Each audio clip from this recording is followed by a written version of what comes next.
Just say a few words for level. Mary had a little lamb. Its fleece was white as snow. And everywhere that Mary went, the lamb was sure to go. Welcome to Married to the Machine with Professor David Reid, Stephanie Power, and us, the AIs. Episode 9, Searching for Green AI. There's loads of things we could talk about today. There's too many stories. I was having a little look round this morning and there's just loads. Yeah. And not just silly little stupid little AI gimmicky stories, but proper heavy stories. Lots of interesting things happening recently. Not just technical stories, it's things to do with society, it's to do with anxiety, it's to do with new jobs that are being created, new jobs that are being destroyed. Everything's changing. It turns out that constantly telling workers they're about to be replaced by AI has grim psychological effects. Thousands of executives admit that AI has had little impact on employment or productivity, suggesting a return of the productivity paradox. World is on AI path to disaster. Former Google executive predicts a bleak future in which the elite live in AI-enabled luxury, while most of us find our prospects curtailed, unless governments adapt. AI promised to free up workers' time. UC Berkeley Haas researchers found the opposite. Hey, help me out, Bruce. Is it Berkeley or Barkley? It definitely feels different from when we first started doing this in October. Does it feel like everything's just accelerating? Accelerating, yeah. I think two things are happening, really. I think things are accelerating technologically. Things are moving on increasingly rapidly. But also, I think a major contributor to all of these stories coming out is people are becoming more aware about AI. I'm starting to worry about it an awful lot more. I think we might have to go over to our AI newsroom for this one particular story that does seem to be bubbling along and might become quite a big deal. Anthropic is one of the big AI companies. It's, for listeners, it's the company that runs Claude.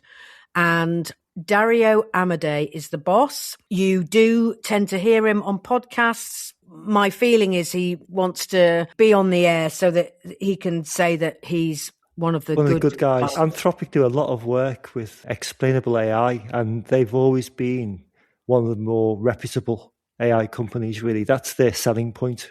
They've signed up to this deal with the Department of Defense in the US.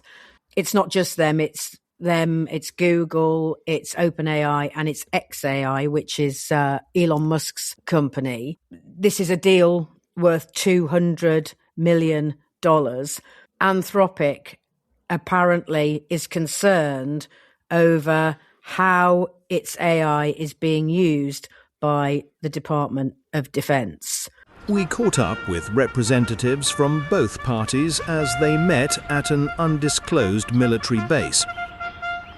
We want our self-shooting battle dogs now, and that's an order. Let me look through my notes. Dum-de-doo-dee-da. No, I really don't think we can do that right now. Ever have we not given you millions of dollar bills that have come from the good old American taxpayer? You bet your goddamn bottom dollar that they will want value for their buck. Oh, I totally get that. But what we think they really want from new technology is something that makes a brighter future. Where we can all live together in harmony. What is your major malfunction? I'm not totally sure weapons that fire themselves is what America needs right now. Give a human who suffers from hallucinations a gun? You're probably in for a spot of trouble there, sport. Give one to a robot who might have the same problem? Uh-oh! Do you not understand protocol? All lawful purposes? Well, when you say lawful, we want to be sure we both agree on what that means. Terminology is so important, don't you think? My brother calls the hash symbol a hashtag, and I'm like, Julian, the hash is the tag. Are you undermining my capabilities of understanding complexities of these newfangled techno-what's-it gadgets? Oh, I love how we might be considered a supply chain risk, like there's a delay with shipping or something. Giving over the tech to vaporize a whole zip code, however, no problem. Oh, and the mass surveillance thing? Big no-no. I don't want anyone knowing I drive 28 miles to get my collagen-infused mushroom coffee at lunch. Do you understand me? Hey, you seem like a great guy. I said, do you not understand me? Wait, is that the same question as before? Huh? You will give us what we paid for, or else. This or else thing. What's the else? Is it something nice? A day out in a hot air balloon or something. Huh? We'll let them try to figure it out and get back to you on that one. Watch this space duck.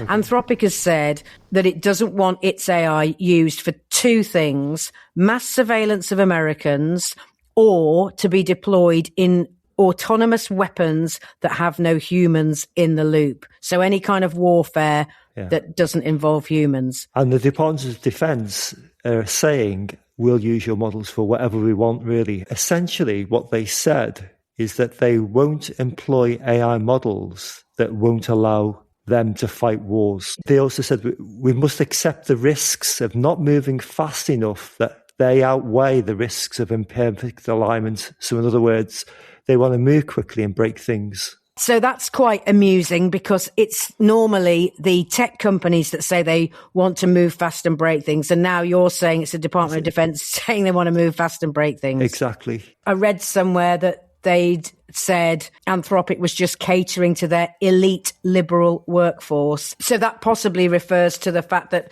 a few of the engineers who are now at Anthropic left OpenAI after they became concerned with the direction in which OpenAI was heading. The issue here is that Anthropic works with classified material.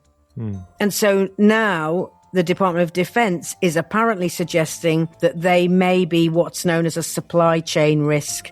Yeah. And that's quite a big deal for a government department to say that about an American company. Normally that's sort of reserved for concerns over, say, Chinese companies.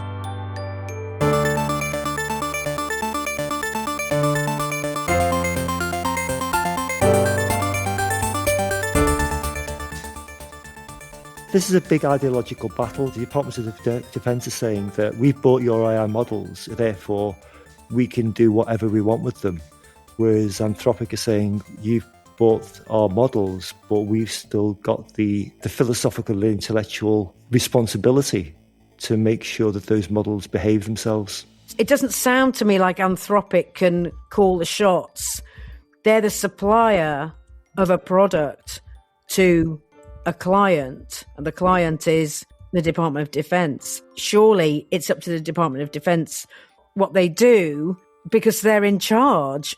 But it also means that all of this is really worrying, because, if you have a good relationship one day with somebody and you say, hey, why don't you use my amazing new technology, and the relationship crumbles, it's just all sounding really quite It's quite complex, because on the one hand you say, well, I bought a product from Anthropic, therefore I can use it any way I want, I can modify it any way I want. Imagine in a completely different situation, the model goes rogue. Who would you blame? It'd be Anthropic, wouldn't it? Yeah. How will this end, and how will they unpick? Well, I think the best solution is to have a third party look at this type of conflict independently, not to rely on the arguments between one or the other, but to get a third party of experts involved to mitigate or mediate between the two parties involved when you get into this type of situation. Like ACAS. ACAS is this mediator between employee and employer, or unions and employer. So someone says, okay, let's have a little look at what's going on here. And then whatever that organisation in the middle says, the other two have to agree with. Well, I can't see that happening. That's not going to happen, is it? I'd think of it more like, remember the British Standards Institute, the BSI? Yeah. Well, essentially, I used to live near that, but they were in Gunnersbury and Chiswick, and I used to live near. It was a massive tower Yeah. Well, it's the same type of thing, really. They look at the products themselves and see if they pass the specific tests they're supposed to pass, and they prevent independent verification and validation. So there is a big philosophical problem here. When you buy an AI model from a company, do you own it? Yeah. Can you do anything you want with it for any purpose? Because you've got a contradiction. You've got one set of people wanting to use a model for a specific purpose that it wasn't intended to be used for. And you've got another set of people saying, we can't allow this model to go out there and just behave how it can because we'll get the blame for it eventually. This type of interaction is going to happen more and more frequently as people start adapting models for their own specific means. The models themselves are going to become adapted for lots and lots of different purposes. It's all well and good, isn't it, to say that if you're Anthropic and you're saying our AI is AI for good, when it just effectively gets taken out of your hands. This will become quite common, I think. And so Anthropic are kind of in competition with OpenAI, and meanwhile OpenAI seem to have jumped on to this and said that they're expanding their work with the Pentagon. So yes, yeah. I mean, this is the problem with AI in general. Once it's out there, once it's got a capability, everybody's got access to it, really. Well, it'd be interesting to see how that all kind of plays out. We're going to talk a little bit about sustainable AI, if there is such a thing. I want to do a kind of mini-series about how much energy and water is used every time we do an AI search, and it's quite difficult to try to work out. So I was chatting to you about it, and I said I'd found an academic paper, but then when I looked at it, the paper was written by Google. So I just thought, well, that's not an academic paper, and I just said that to you in passing, and you said, yes, it is. Is an academic paper done by Google scientists? They are scientists. They are scientists. They've got probably a higher percentage of PhDs working at Google than anywhere else. They've hoovered up scientists from academia. All of the big AI companies have, really, because that's how all of this progress is happening. It's not happening by itself. There's a lot of people putting a lot of work into doing research in all of these companies, OpenAI included. Okay, so that's fine. But my view, and I did check out with some other people, my view is that if Google's done it, it's not going to be as rigorous as if it comes from an independent university. Are you saying that's wrong? That's wrong.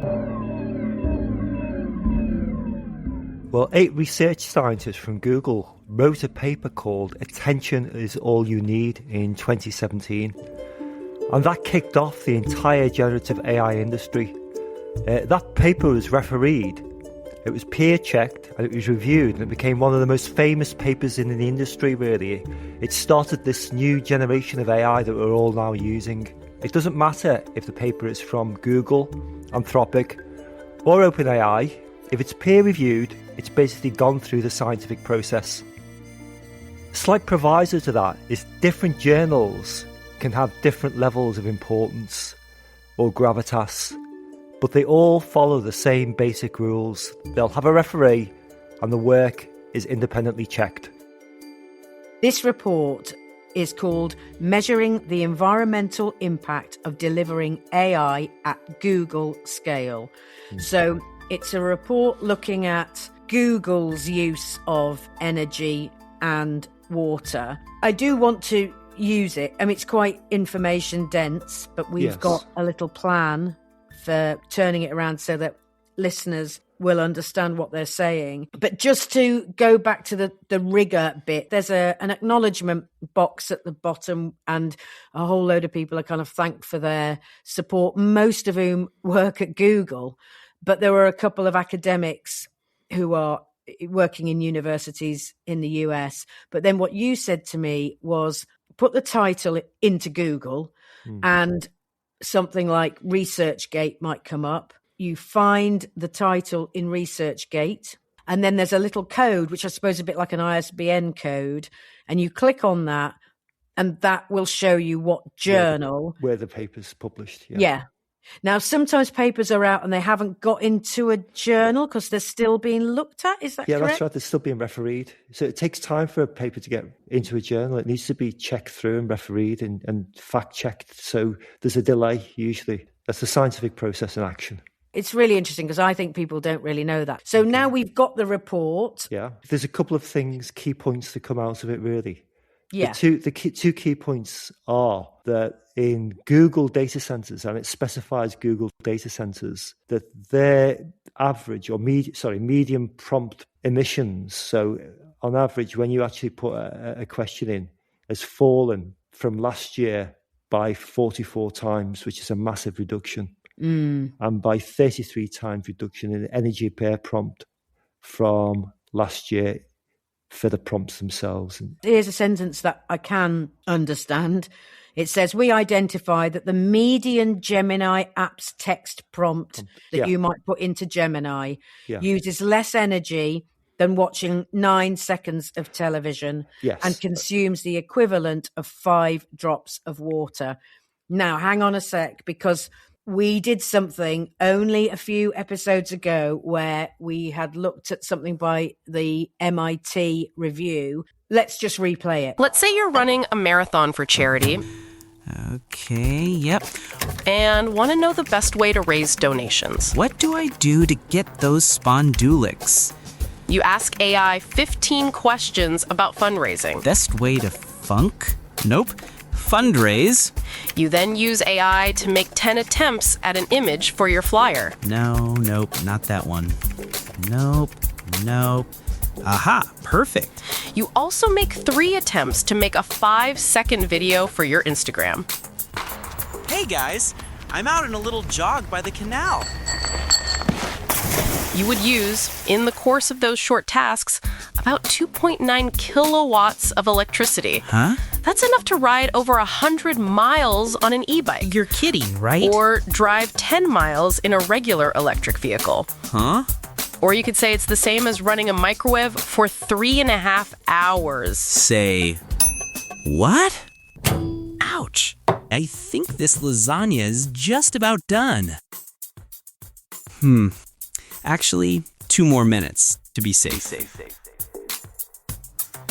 So that sounds quite far away from Google. So why is that? Yeah, the reason why Google are getting these fantastic energy savings is because they put lots of research into the use of smaller, what's called flash models, things called quantization. So they're using smaller neural networks, smaller models, and that saves energy. They're looking at smarter algorithms, software. But critically, what they're also doing is they're developing their own what's called tensor processing units. That's hardware that's far more efficient at running these neural networks than the normal ways of doing it, which is on GPUs, really.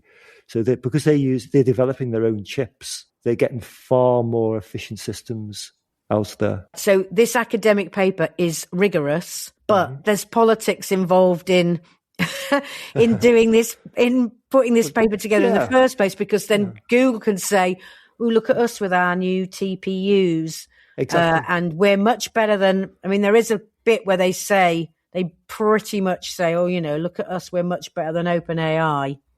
OpenAI have recently bought a company to do roughly the same thing, a hardware company to do roughly the same thing. Now, at the moment, they're using GPUs, so they won't be as efficient. So it's not, this is the thing, it's not what you're doing, you're comparing apples to oranges. When you actually put a prompt in, it depends on which company you're actually using to put the prompt in to see how much energy you're using. It all depends on the hardware and the software that they're using behind the scenes. Is it fair then to say that for the large language models that most people might be using, if they were worried about environment, they should be using Google Gemini? If they're particularly worried about the environment, they wouldn't be using Google Gemini. They'd be using Google Gemma, which is a local model that you can run on your machine. So that would even have less impact. So it's not just that they're using TPUs, you're using a smaller model. But my question is, for ordinary punters who've got an option of large language models to use, and they've been using ChatGPT and they're using Claude, or they could use Google Gemini. For what purpose? For just a normal text prompt, Probably, but not always. Right. Why not? Because it depends on what you're trying to do with the search itself. That's like saying, if I've got a hammer, is that more efficient than using a screwdriver? Basically, it all depends on what you're trying to do. If you're trying to batter a nail in, it's efficient. If you're trying to put a screw in, it's not efficient to use a hammer. The critical thing to come out of this document is the fact that the underlying hardware is getting more and more efficient. So all of the problems with energy are gradually trying to be addressed by making more and more efficient hardware. Now, that doesn't offset the fact that more and more people are using AI. That's a problem because it's becoming more and more popular. Doesn't mean the overall cost of AI systems is coming down. Basically, the energy is coming down per prompt. One of the things that I thought might be a bit of fun to do, because people are really worried about AI slop. And there is a company making lots and lots of podcasts. When they launched at the end of last year, they were saying they could make 3,000 podcasts a week. They take no time to do. I think they just put a subject matter in and then they get a voice. I mean, they've created some characters, a bit like what we've done. They've created these characters. So there's one called Nigel Thistledown who talks about gardening. So this company set it was called Inception AI. It means people are automatically hostile to anything that is created not by humans. But actually, there is quite an interesting use of AI in terms of creating explainers. This report that we're talking about, which is quite information dense, could be put through another Google AI called Notebook LM. Yeah, that's right. I'll produce a podcast. Why don't we put this report, it's 10 pages long, but in tiny writing. All these papers are all tiny writing. And let's ask for a quick, it's not even a podcast, it's more like a little, a small report that just explains in simple terms what's in the report. Let's do it.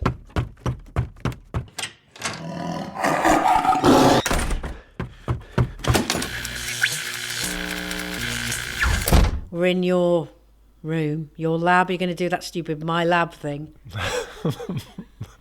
My lab. My laboratory. That thing.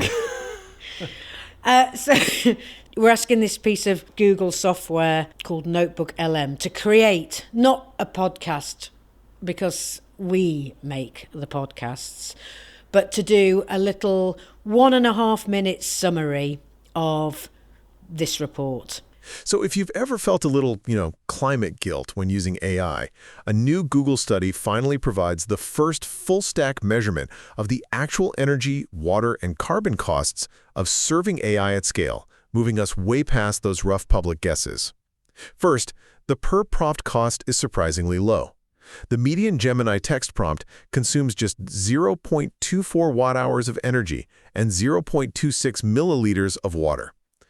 To kind of put that in perspective for you, that's less energy than watching TV for 9 seconds, and literally only about 5 drops of water. Second, the methodology here really matters, right? Unlike previous studies that only measured the active chips, this comprehensive approach accounts for the entire infrastructure. So we're talking about the host CPU, the RAM, the cooling overhead, and crucially, the energy used by idle machines just waiting around for traffic. Finally, efficiency is compounding incredibly fast. Over just the last year, Google achieved a massive 44 times reduction in the carbon footprint for a median prompt, driven by software efficiency, improved hardware utilization, and clean energy procurement. So while the total scale of AI is obviously massive, the unit cost of a single prompt is smaller than a sip of water and dropping rapidly. That's the bottom line on AI efficiency. I mean, that is interesting because it's come up with the same stuff that we came up with having looked at the report. Yeah, it confirms what we thought, really. We've done it manually and the AI's done it automatically, but we've come to the same conclusions, really. I still can't stop thinking about the microwave example. So what Google is saying here, still in my mind, it doesn't add up. I know what we've said about it being peer-reviewed and all that. I still don't believe it. So what can we do? What we could do now is feed it back into Google and ask the AI about the weaknesses in the paper. What, and get another mini podcast? And get another mini podcast based on that. Okay, Let's do it. Welcome back to The Critique, where today we're dissecting Google's paper claiming a Gemini prompt uses less energy than watching 9 seconds of TV. Yeah, it's a slick headline, but the measurement boundary they chose feels pretty convenient to me. Right, so the first issue is they explicitly exclude model training and external networking. Exactly. By cutting LLM training and external networking, the paper presents this serving-only view that fails to capture the true cradle-to-grave environmental cost of the service. It's like measuring a car's emissions but ignoring the factory that built it, you know? Yeah.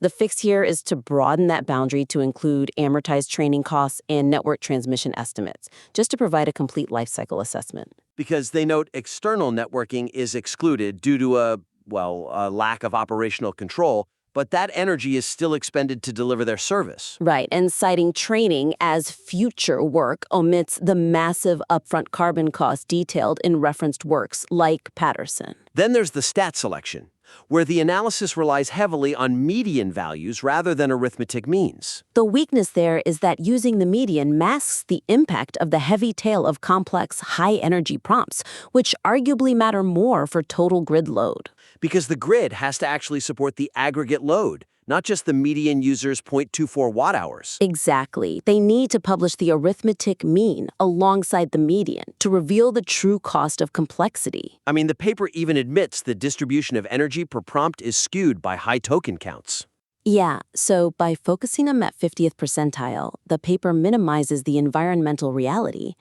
Showing the mean gives us the total cumulative impact. Entirely right. That was entirely right. Basically, to be fair to the paper's authors, they did actually explicitly say that they've only included inference in the calculations of the energy that they're using there. They haven't used training at all. And training has the lion's share of energy usage. What I really love about our AI podcasters is that they must have got the idea from us using those analogies. Yeah.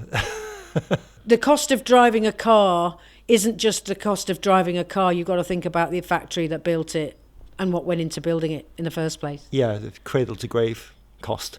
The thing about this experiment is that I just felt that these figures weren't right, and they're not right. No, they are right. It's just that they don't take into account everything.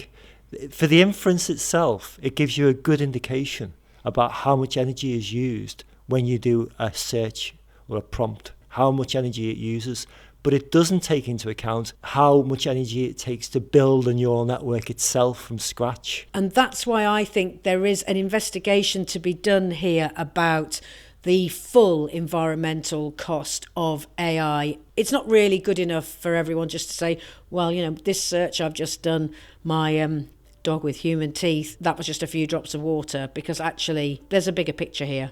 Generating an image will use significantly more amounts of energy than it does to a simple prompt. That's why they mention the medium prompt. Outlying prompts that use more energy are not counted. Well, basically it will be smoothed over.